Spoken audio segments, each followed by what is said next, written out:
All right. Welcome to the Healthy Hustling Podcast. I'm your host, Dr. Broadworth. And today I'm joined by a special guest, Sarah Kelbel. Sarah is the owner of a brand new fitness studio in Grand Rapids, Michigan here, Phoenix Training Studios.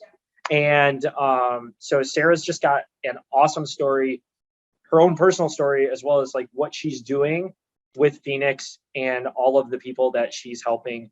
And I am very excited to share this with everyone. So if you know Sarah, you might know her, you might have seen her on social media, and her story. She's been just awesome at sharing it and kind of shouting from the rooftops kind of deal and telling people like it's never too late to start. And how do you get started? So with that, Sarah, like, how did you get into fitness? Well, first of all, thank you for the very kind introduction. That was very sweet of you. How did I get into fitness? So when I was a kid, I was not fit at all. I was not one of those kids that like loved sports or anything like that. I was the exact opposite. And I didn't worry about any of that until I became a mom and I got the mom bod like so many of us do. And I just really like panicked. I wanted to get the weight off. I wanted to feel better. I remember it was like my 30th birthday and I was just crying in my closet and just so sad because I literally thought like the best part of my life was gone and I hadn't even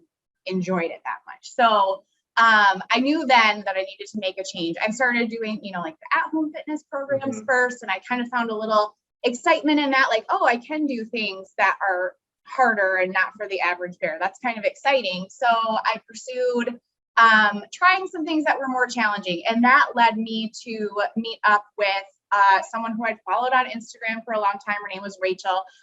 She was a personal trainer. She had done fitness competitions. So I'm like, I want to just meet her and see what this old dog can do, right? Like, what can we do with old dog at 30? That is not old at all. That's how I felt. It was terrible. So I met with her and she was like, so when I met with her, I had... When was that? How many years That ago? was the beginning of 2018. Was that when I first met you? It was pretty close. Okay. Yeah. So when I had talked to her, my big thing that had always kind of blocked me as an adult is when I turned 18, I got really, really sick. I had this flesh-eating bacteria called necrotizing fasciitis. It's like a big scary thing if you look it up, and there's lots of really gross graphic pictures if you want to see. But I shouldn't have made it out alive. I almost didn't make it out with my leg. I had dozens and dozens of surgeries when I was 18, and I had to go through a lot to just get back to like normal. My normal was scars all over my body, limited range of motion. It's I call it like my Frankenstein body because it's not a normal body for an 18-year-old to have. I had drains, I had tons and tons of reconstructions later. And so I approached her about doing a fitness competition, but I was like, I don't know if I can even do it. Will they accept me?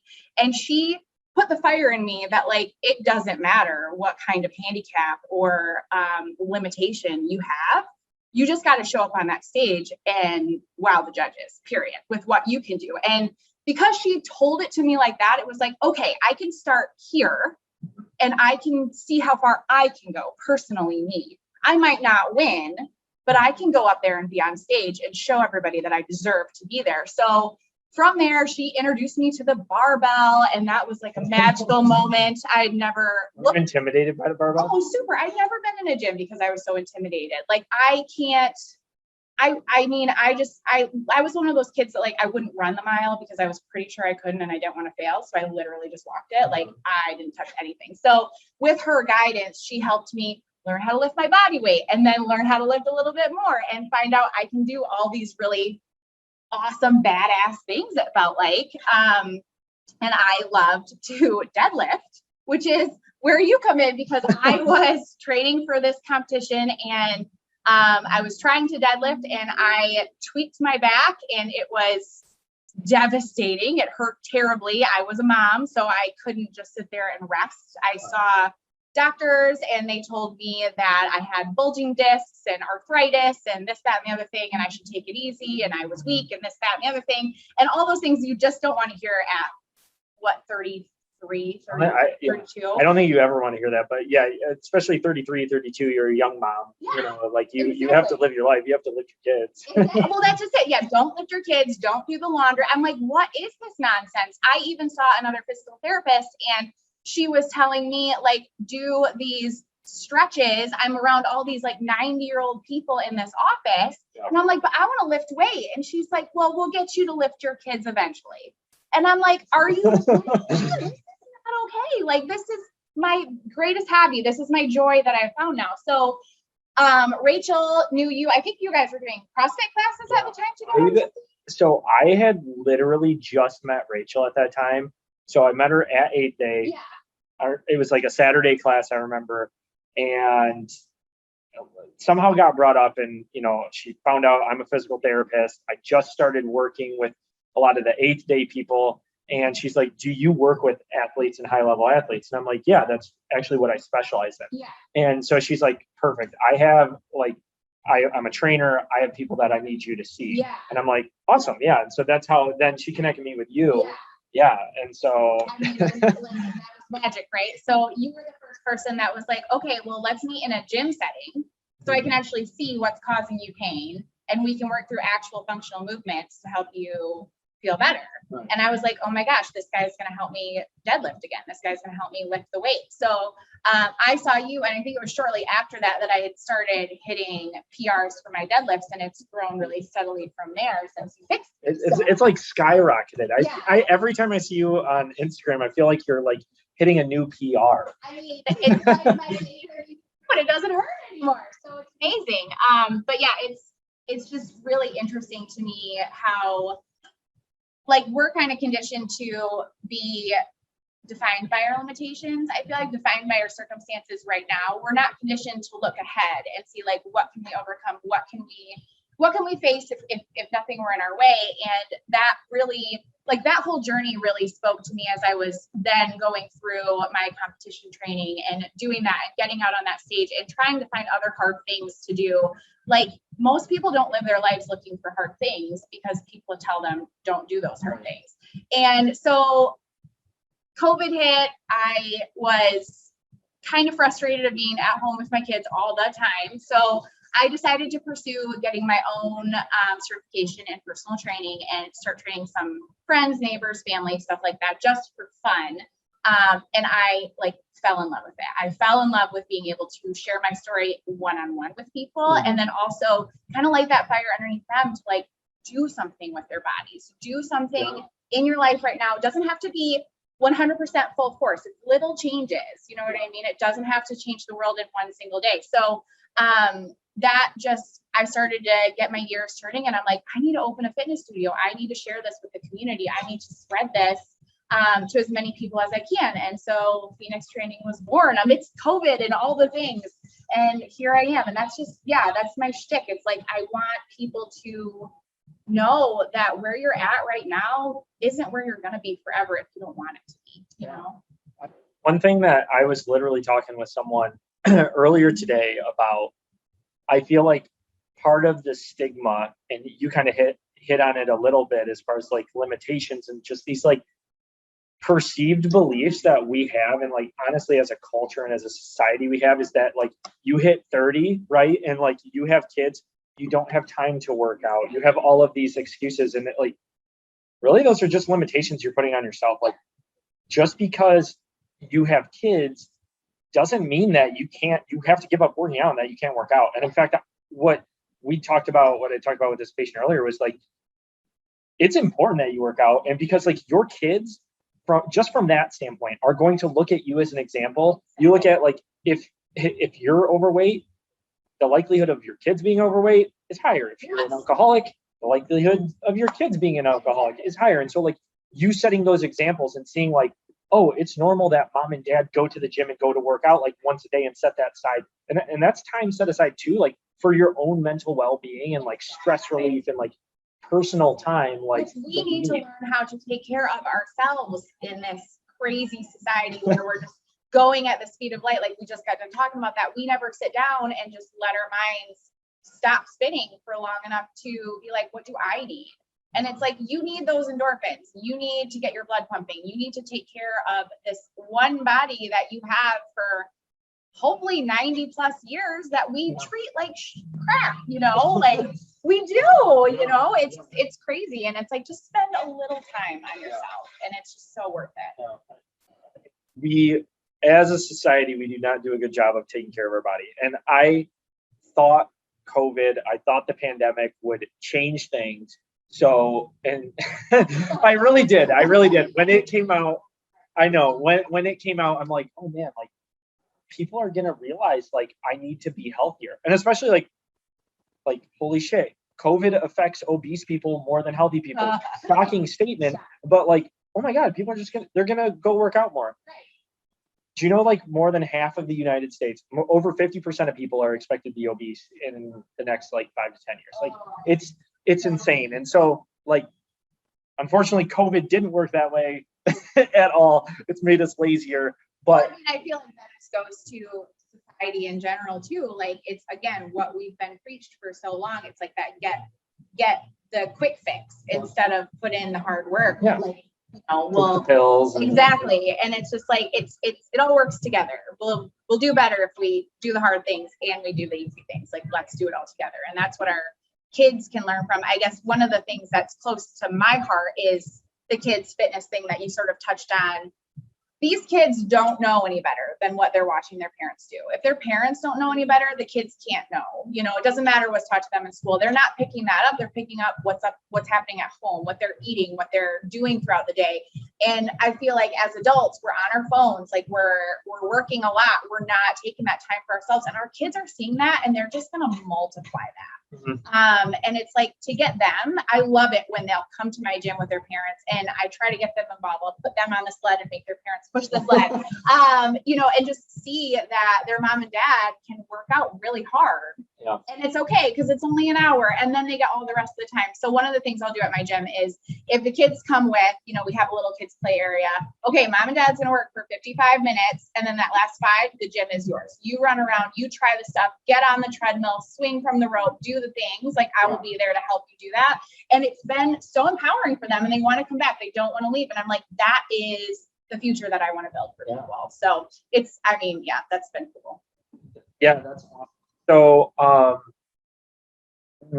so kind of going off of that and with people who have not started their fitness journey yet, and they're like, this is all great, but I have no clue where to start. Like, what do you recommend to people who are just now starting and they don't know what to do? They don't know what gym to go to. They don't know what to eat. They don't know what to wear. They don't know anything. And everything's overwhelming. Everything is like, it's too scary to even take that first step. What do you tell them? I mean, that is a good question. And I wish everybody could hear my answer to this, because the first thing I would tell you guys is just, it's not something that needs to fully change overnight. It does not all have to happen at one time. We can focus on one small change and just keep building on that small change instead of like being like, I just need to like completely turn my life upside down. It's going to be so stressful and I can't eat anything that I normally eat. I can't do any of the activities I normally do. And I can't watch TV and I can't do this. And I have to wake up at 4 a.m. Like, no, it doesn't have to be like that.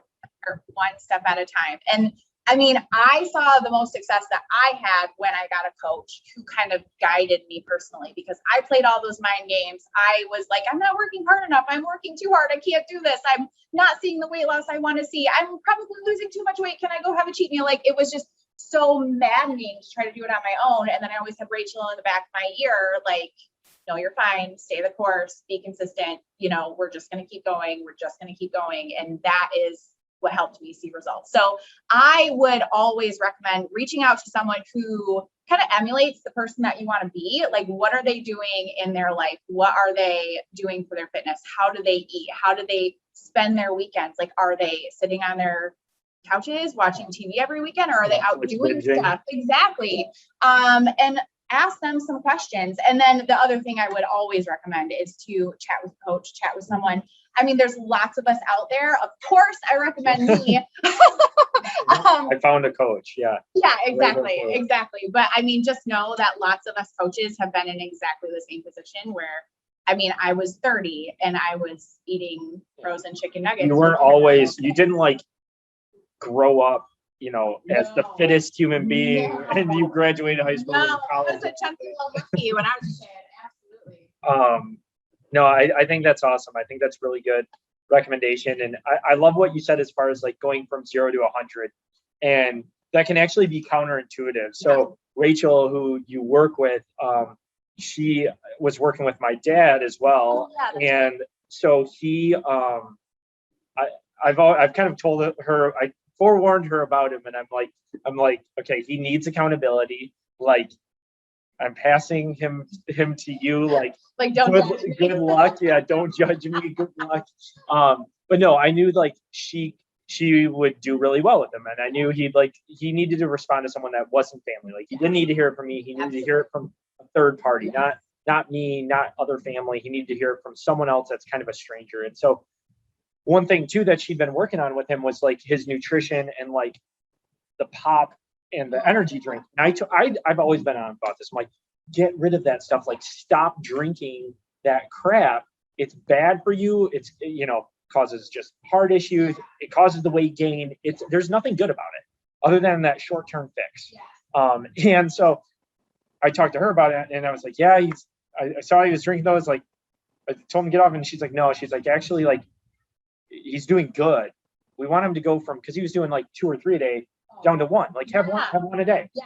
So just those like baby steps, and honestly, that made a huge impact. So like, because that's sustainable, right? Then you don't go for 2 weeks like, I'm soda free, I did it, and then you go binge, and you're like, oh, why did I ever do this? I just want to keep having all the soda. And then you're back to square one. Right? No, you kind of wean off of it, just like for medication or whatever.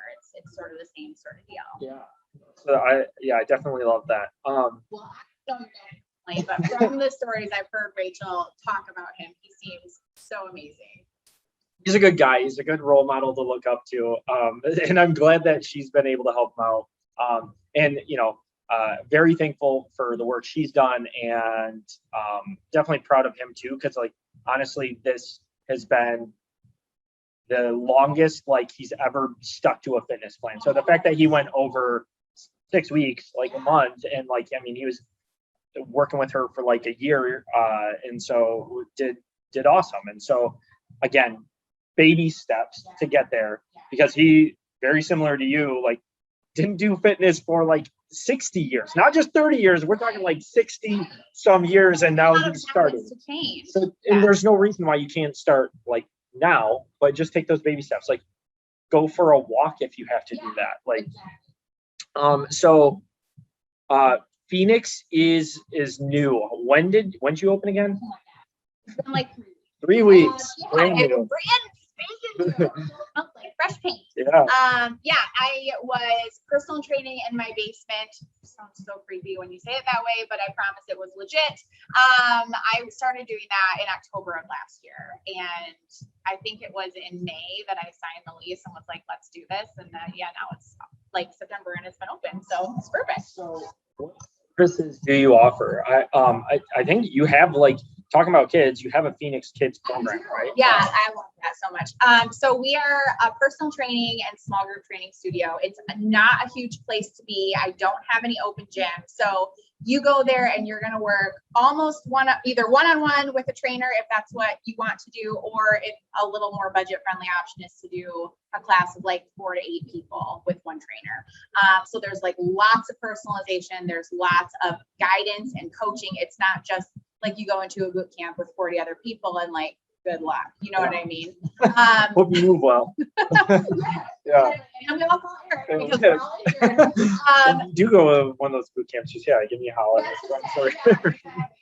No, we try to kind of help educate people why that's not always the best idea, and just help get them into some resistance training. I feel like everybody wants to do cardio because it's a quick weight loss. And it's like, well, actually, if you build some muscle, you're going to be more efficient at burning calories even when you're not moving your body. Plus, it feels really good to be able to move your body appropriately.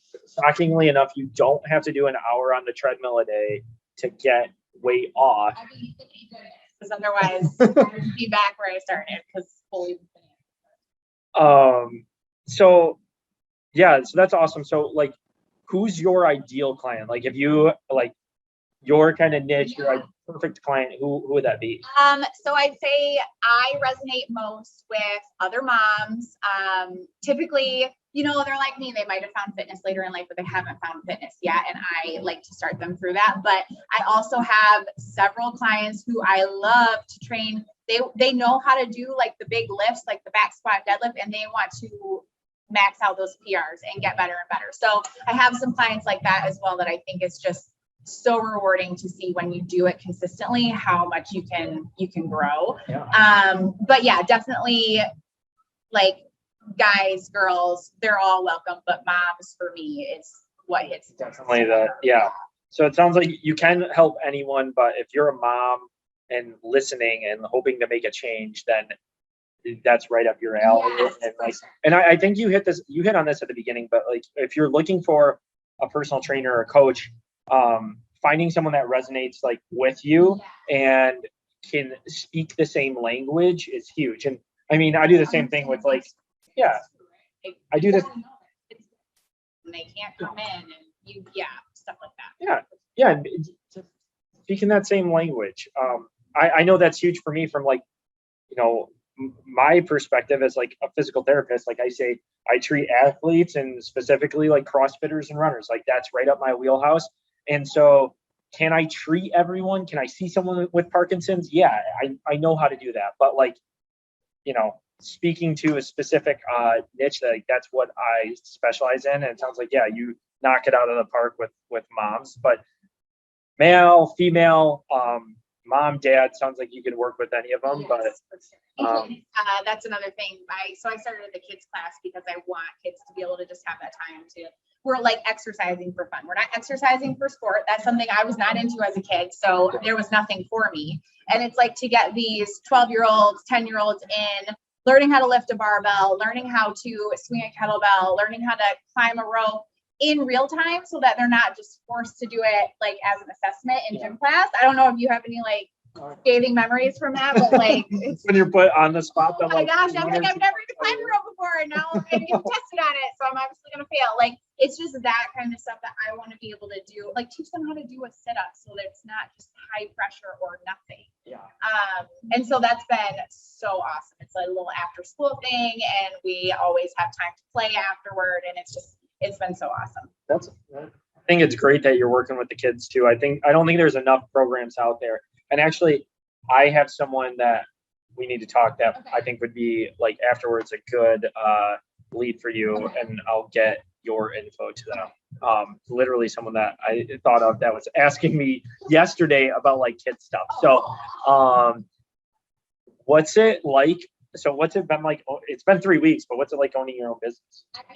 You're 3 weeks since the lease, but like, owning your own business. It's been amazing. As I was telling you earlier, it's like all these things that I had no idea I would even need to be thinking about, but it went from me being like just a personal trainer and like a nutrition coach, right, to being able to really make this impact on the community. And how can I best do that? How can I serve the most in my community? And I think that's been the coolest part of figuring out who I am as a business, what I do as a business is how can I serve?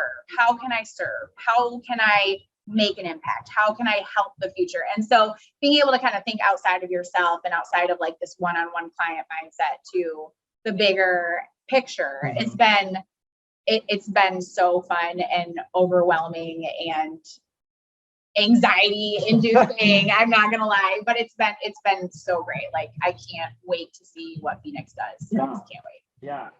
I think of business like I think of it like a game where it's like, you know, you can track your points in different numbers, whether that's like number of people helped, money. You know, I'm a strong believer that like you will get back by the more people you help. And so like, that's why you're doing the coaching. That's why, you know, I've gotten into physical therapy is like, how many people can I help? How many lives can you positively impact? Especially in like today's day and age, there's so much stress out there. Not enough people get fitness. Not enough people get just simply the mental and like stress relief benefits of fitness. And they need it. Like, right. Cool. How can people get a hold of you? What's the best way? So I am available at sarah@trainatphoenix.com. That's my email. That's probably the easiest way to get a hold of me. I also have a website, trainatphoenix.com. We're going to put that in the description as well. So if you're either watching on YouTube or Spotify or any of those platforms, this will be in the description. So we will definitely list Yeah, and Instagram too, right? Instagram and Facebook handles at trainatphoenix. Yeah, I'm not one of those intimidating people. Like, I would love to chat, even if it doesn't become anything. Obviously, I love to talk. Here I am. Yeah. No, this is awesome. I got a lot of, I feel like I learned a lot about this. It's always good finding like-minded people, in the community and stuff like that. And it's been awesome to really get to know you and see your progress over the last, I can't believe it's been 3 years, but I mean, 3 years. That's what I think too. Like, it was just weird when we connected on the phone the first time and you were like, yeah, I think like 3 or 4 sessions and you'll probably be feeling better. I was like, this feels like it's gonna do something. Like, I feel like there's gonna be more to this than just this little thing. And I mean, I didn't start doing CrossFit here for a long time, but here we are, it's just, I don't know. It's kind of cool. So it just takes you in different directions and you never know where it's going to go. So cool. One last question too. Yeah. So this being called the Healthy Hustling Podcast, what is your definition of healthy hustling? Ooh, I love that question. I think the word that comes to mind first is balance. I was raised by an entrepreneur who he was gone 80 hours a week, like he did all the things and he was not present in my life at all. And I kind of had that fire to own my own business as a youngin' because of him. But I also was told by him that if I wanted to become a mom, I should not do both. And that was like one of the things I grappled with for like the longest time, is like, I want to have kids. Do I need to be a stay-at-home mom now? And the answer is no. Like, you can do all the things. You just have to be mindful of what's happening to your body, what's happening to your mind, what's happening to the people around you. Are you serving them? Are you being a blessing in your community, or are you being like a poison? And it's not good, because if it's not good for you or it's not good for your family, what good is it? So I think if you can keep that balance, keep focused on your goals, and just know that consistent hard work will pay off. You don't necessarily have to put in the 16-hour days every single day. Yeah. You know what I mean? Yeah. No, I definitely know what you mean. I love. No, I love that you say balance. That's something I'm always striving to get better at. So I love that definition, because as much as you could work out like crazy, right? But you need that recovery too. So and that's all aspects of life, whether it's fitness, your personal life, you can go full bore, but you're gonna go binge eat everything in the pantry sooner or later. It's all about that. Yes. Thanks so much for having this conversation. People are going to get a lot out of this, I think, and we'll definitely have to talk again soon. All right.